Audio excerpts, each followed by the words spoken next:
Day 10 of joining Eduports fast track batch. ഞാൻ എന്റെ Onam exam mark റിവീലിന്റെ വീഡിയോയിൽ പറഞ്ഞ പോലെ തന്നെ എനിക്ക് മാത്സും ഫിസിക്സും ഓണം എക്സാം നല്ല ടഫായിരുന്നു. ഒന്നാമത് ബേസിക് മാത്സ് സെറ്റ് അല്ല, പിന്നെ ഈ വരുന്ന ഈ അഡ്വാൻസ് ലെവൽ ക്വസ്റ്റ്യൻസ് ഉണ്ടല്ലോ, അതെനിക്ക് മര്യാദയ്ക്ക് ക്രാക്ക് ചെയ്യാൻ പറ്റിയില്ല. അങ്ങനെ ഈ ഒരു ഓണം വെക്കേഷന്റെ സമയത്താണ് ഞാൻ ഷാമിൽ സാറിന്റെ പ്രിൻസ് സാറിന്റെ 9 hours ലൈവ് ഞാൻ കാണുന്നത് മാത്സിന്റെ.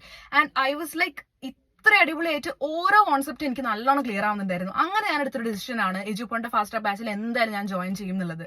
ഞാനിപ്പോൾ ഒരാഴ്ച കൂടുതലായി ആപ്പ് യൂസ് ചെയ്യുന്നത്. ഈ ഒരു ഡെയിലി എഫേർട്ട് ട്രാക്കർ കാണുമ്പോൾ പഠിക്കാൻ ഭയങ്കര ഒരു മോട്ടിവേഷൻ ആണ്. പിന്നെ എപ്പോഴും പെൻഡിങ് വെക്കുന്ന ഒരാളെന്ന രീതിയിൽ എനിക്ക് ഡെയിലി ടാസ്ക് നോക്കിയാൽ ഏതൊക്കെ കാര്യങ്ങൾ ചെയ്ത് തീർക്കണം എന്നുള്ള ഐഡിയ കിട്ടും. പിന്നെ മൈക്രോബിറ്റ്, PYQ, പിന്നെ ഓരോ ചാപ്റ്റർ കഴിഞ്ഞാലും ഡെയിലി ക്വിസ് ആയിട്ട് നമുക്ക് കിട്ടും. അത് ഡേ 1 എനിക്ക് തീരെ ചെയ്യാൻ പറ്റിയില്ലായിരുന്നു. പിന്നെ അവരുടെ ക്വസ്റ്റൻസ് ചെയ്ത് എനിക്കിപ്പോൾ ഏത് ലെവൽ ക്വസ്റ്റൻസും ക്രാക്ക് ചെയ്യാൻ പറ്റുന്ന രീതിയിലേക്ക് ആയിട്ടുണ്ട്. നമ്മുടെ ഫേവറേറ്റും ടഫ് ആയിട്ടുള്ള സബ്ജക്ട്സിന്റെ ക്ലബ്ബിൽ നമുക്ക് ജോയിൻ ചെയ്യാൻ പറ്റും. ആപ്പ് മൊത്തത്തിലൊരു ഗെയിം പോലെയാണ്. നമ്മൾ പഠിക്കുന്നതിനപ്പുറം ഭയങ്കര എൻജോയ് ചെയ്ത് പഠിക്കുക, സ്ട്രെസ് ഫ്രീ ആയിട്ട് പഠിക്കുക. അതാണ് എനിക്ക് ആപ്പിൽ തോന്നിയിട്ടുള്ളത്. നിങ്ങൾ എജുപോർട്ട് സ്റ്റുഡന്റ് ആണെങ്കിൽ കമന്റ് ഡൗൺ.